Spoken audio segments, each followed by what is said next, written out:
This lens can be described in a single word. Back again on the Nikon Zf with the 40mm f2.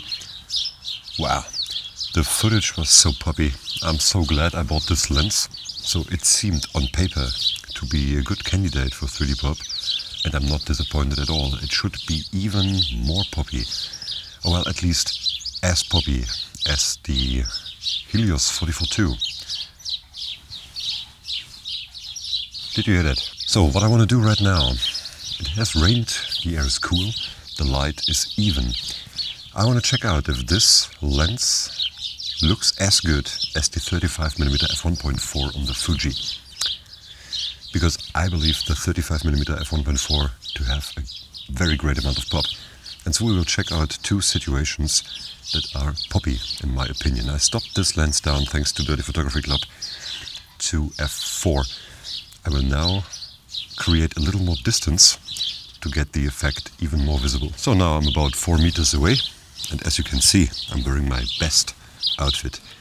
A shirt and sweatpants is suitable for this kind of meadow here, and my whole hallway smells like cat pee-pee, and this is alright. It could be worse, because I at least have a cat. It could be worse, because what if your hallway smells like cat pee-pee and you do not even have a cat? So, all jokes aside, I have to talk about something, and I will not and cannot bore you with the specs of this lens because you know them already, so I talk about some other stuff. Now let's see what this will look like in another poppy situation, shall we? Oh, it looks so bad. This combination. It's not a good idea. So right now we are still in f4 on the Nikon.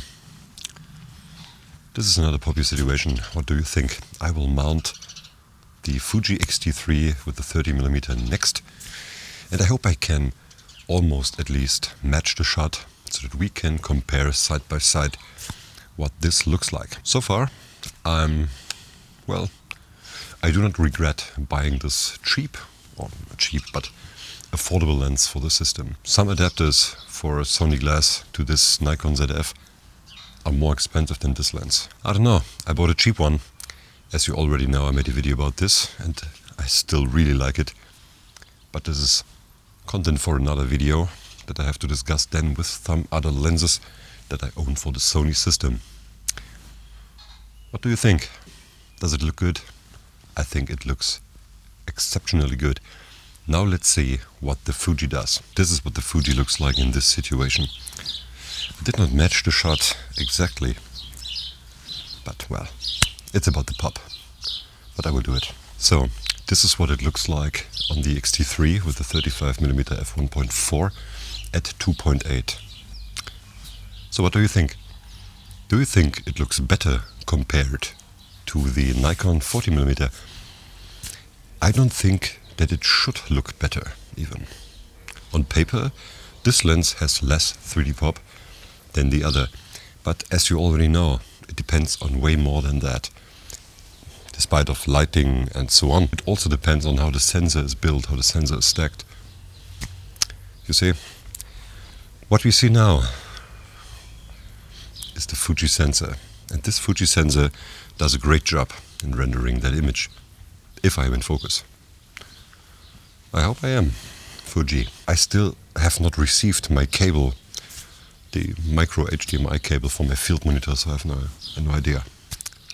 Okay, we will change the perspective for the last shot and we'll compare what we see side by side. This shall pose as an almost similar situation to the Nikon 40mm. Since it is the first time of me comparing these two, I have no clue what I will see when I check the footage. The Nikon 40mm will supposedly look even better than the Fuji 35mm 1.4. I don't know how often I told you the name of this lens. You know what I mean.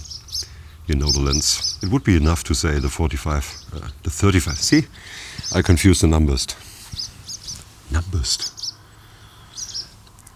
Anyway, this lens can be described in a single word. And that's my statement for this video. So, which look did you like better? The Fuji or the Nikon? Let me know in the comments down below. See you in the next one.